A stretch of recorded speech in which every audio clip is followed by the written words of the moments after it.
এই 2 pin plug দিয়ে আপনারা শর্টটা এভাবে নাই করে নেবেন শর্টটা। ঠিক আছে, আসসালামু আলাইকুম ভিউয়ার্স, কেমন আছেন? আশা করি সবাই ভালো আছেন, আমিও ভালো আছি। নতুন একটা ভিডিওতে আপনাদের সবাইকে স্বাগতম।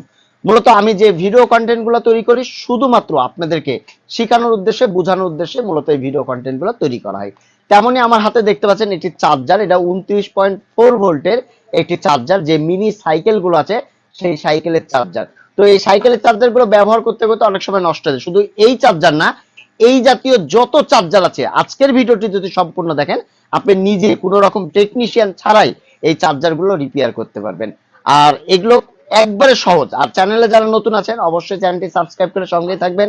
আপনারা অনেকেই জানেন আমার আগের যে চ্যানেলটি ছিল সেটা রবিউল 017 টিভি, এই চ্যানেলটি নাই। এখন বর্তমানে যেটা দেখতে পাচ্ছেন রবিউল ইলেকট্রনিক্স, কন্টিনিউ আমি এই চ্যানেলেই ভিডিও আপলোড করছি। চ্যানেলটি সাবস্ক্রাইব করে ভিডিওটি শেয়ার করে সঙ্গেই থাকবেন। তো চলুন আমরা দেখি যে এই চার্জার গুলো কি করে রিপেয়ার করা যায়। একটা কথাই বললাম আপনাদেরকে, চার্জারটাতে কোনো রকম ভোল্টেজ নেই। আমি সর্বপ্রথম আগে যে কাজটি করব সেটি হলো আমি একটু লাইনটা দিব, দিয়ে আপনাদেরকে দেখাবো যে ভোল্টেজটা পাচ্ছে কিনা। আমরা মিটারটা ডিসি ঘরে 50-এ দিয়েছি, হ্যাঁ, দেওয়ার পরে আমরা মেপে দেখব যে পাচ্ছে কিনা।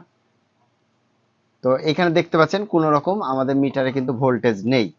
ঠিক আছে, ভোল্টেজ নেই এবং লাইটও কিন্তু নেই। ঠিক আছে, তো চলুন আমরা এটা খুলি, খুলে আপনাদেরকে দেখাই যে আসলে এই লাইনটা কিভাবে পাচ্ছে কি পাচ্ছে না সেটা দেখি।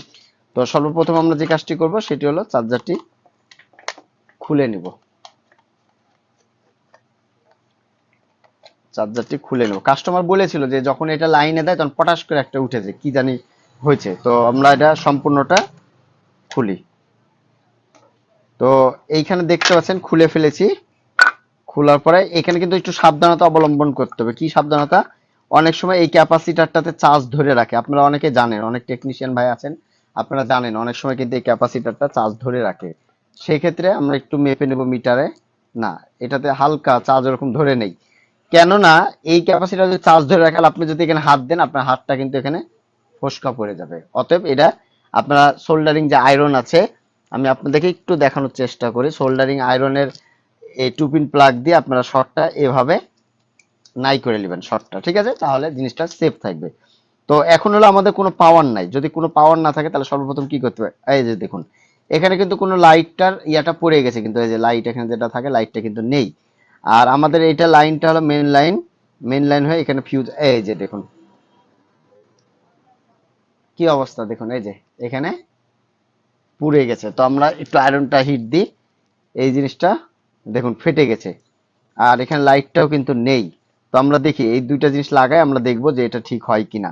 অনেক সময় বেশিরভাগ ক্ষেত্রে আমরা দেখেছি যে এখানে ফিউজ বা এই ধরনের জিনিসগুলো কাটার প্রধান কারণ হলো আউটপুটে যদি আমাদের এই ডায়োড গুলো যদি শর্ট হয় তাহলেও কিন্তু কেটে যায়। ঠিক আছে, তো আমরা ডায়োড গুলো মিটারে মেগা ওহমসে দিব, দিয়ে আমরা একটু মেপে নেব যে ডায়োডটা ঠিক আছে কিনা।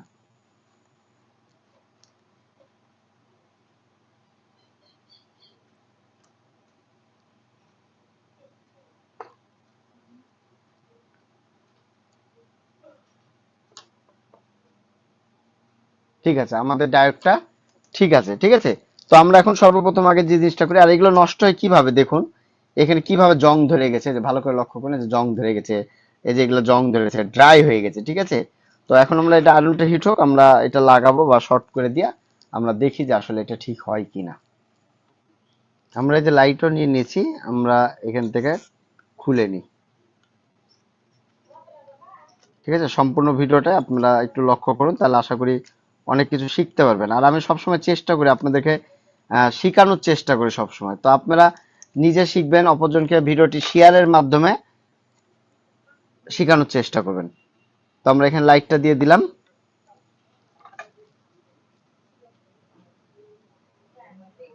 তো সুন্দর করে আমরা সোল্ডারিংটা করে দেব।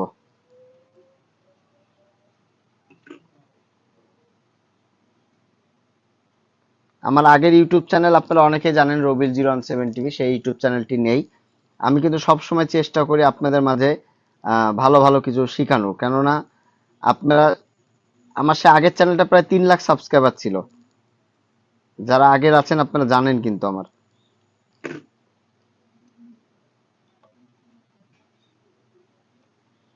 ঠিক আছে, 3 লাখ সাবস্ক্রাইবার ছিল, সেই ইউটিউব চ্যানেলটা কিন্তু আমার আর এখন আপাতত নেই। তো এটা আমরা লাইটটা লাগাই দিলাম। এবার আমরা যেটা নষ্ট হয়ে গেছে আমাদের, এই যে দেখতে পাচ্ছেন। এখন আমরা এখানে কি করতে পারি, এখানে যদি এই জিনিস আপনি না কিনতে চান তাহলে আপনারা এখানে ফিউজ ব্যবহার করবেন। এখন কতটুকু আপনি ফিউজ ব্যবহার করবেন সেটা আপনাদেরকে দেখাই আমি। আমরা যে একটা তার নিয়ে নিয়েছি দেখতে পাচ্ছেন, এই তারগুলো থেকে আপনি জাস্ট দুইটা ব্যবহার করবেন, বেশি করার দরকার নাই। জাস্ট দুইটা বা তিনটা, তিনটাই ব্যবহার করেন, দুইটা করেন না, তিনটাই করেন আপনার। তিনটা যদি করেন এভাবে, তিনটা এই যে এরকম করে দিয়ে দিলেন, দুইটা বা তিনটা দিলেই কিন্তু এনাফ, অত দরকার নেই। যেহেতু আমরা এইভাবে পেঁচাই দিচ্ছি, দুইটাই দেন আপনারা, তিনটা তারের উপর বিশেষ করে এই জিনিসটা হবে। এখন কিরকম তার আপনি দিবেন তার উপর বিশেষ করে এই কাজটা কিন্তু হবে। তো আমরা এখানে দিয়ে দিলাম। এবং এই কাজ করার সময় অবশ্যই আপনাদেরকে সিরিজ লাইনের কিন্তু প্রয়োজন আছে। সিরিজ লাইন ছাড়া আপনারা এই কাজ কিন্তু সহজে কিন্তু করতে পারবেন না।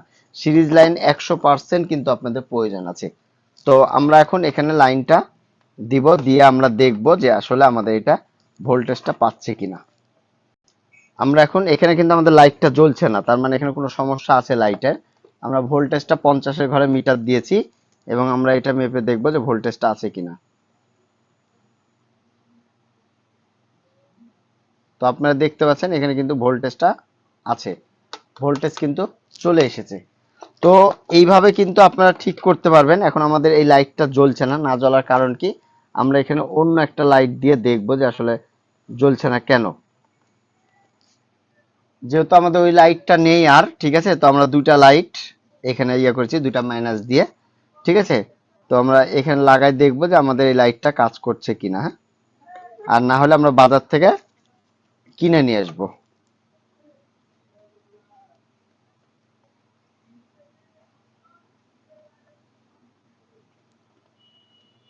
সুন্দর করে আমরা এখানে দুইটা লাইট দিয়েছি, আমরা কেটে নিই। এখন আমরা লাইন দিয়ে দেখবো যে আমাদের লাইটটা পাচ্ছে কিনা। তো প্রিয় দর্শক, আপনারা দেখুন আমাদের সিগন্যাল কিন্তু অলরেডি দিয়ে দিয়েছে। যদি এইরকম যদি না থাকে, এই যে দেখুন এখন এই যে আমাদের রেড কালার কিন্তু লাইটটা জ্বলছে। যদি ডবল লাইটের যদি না পান তাহলে আপনারা এই সিস্টেমে ডবল লাইট করে নিতে পারেন। এটা আমি কিভাবে করেছি আপনারা দেখলেন, দুইটা মাইনাস এক জায়গায় করলাম, দুই প্লাস দুই পাশে দিয়ে আমরা এই লাইনটা কিন্তু করেছি। খুব সহজে আপনারা কিন্তু করে নিতে পারবেন। তো এইভাবেই আপনারা আপনাদের যে চার্জার যে কোনো জিনিস অনায়াসে কিন্তু রিপেয়ার করে নিতে পারেন। এই যে কত সুন্দরভাবে হয়ে গেল। এখন অনেকেরই প্রশ্ন হবে যে ভাই আপনি এখানে ফিউজ না দিলেন না, এভাবে দিয়ে চালাই দিবেন। আসলে এভাবে চালালেও আপনাদের কোনো রকম আশা করি সমস্যা হবে না। তো আশা করি আপনারা বুঝতে পেরেছেন। যদি এই ধরনের চার্জারগুলো আপনাদের নষ্ট হয়ে যায় বা যে কোনো চার্জার, তাহলে আপনারা সর্বপ্রথম আগে ফিউজ দেখবেন এবং তারপর আপনারা এই যে ডায়োডগুলো, এই ডায়োডগুলো ভালো মতন চেক আপ করবেন। সর্বপ্রথম চার্জার খোলার পর, লাইনে দেওয়ার পর, খোলার পর অবশ্যই ক্যাপাসিটারটা ডিসচার্জ করে নেবেন। যদি ক্যাপাসিটার ডিসচার্জ না করেন সেক্ষেত্রে আপনার এখানে স্পার্ক করতে পারে। অতএব এই জিনিসটা খেয়াল রেখে আপনারা বাকি কাজগুলো করবেন। তো ভিউয়ার্স, আজকে এই পর্যন্তই। আবার আগামীতে কোনো নতুন ভিডিও দেখার আমন্ত্রণ রইল। আসসালামু আলাইকুম, সবাই ভালো থাকবেন, সুস্থ থাকবেন। ধন্যবাদ সবাইকে।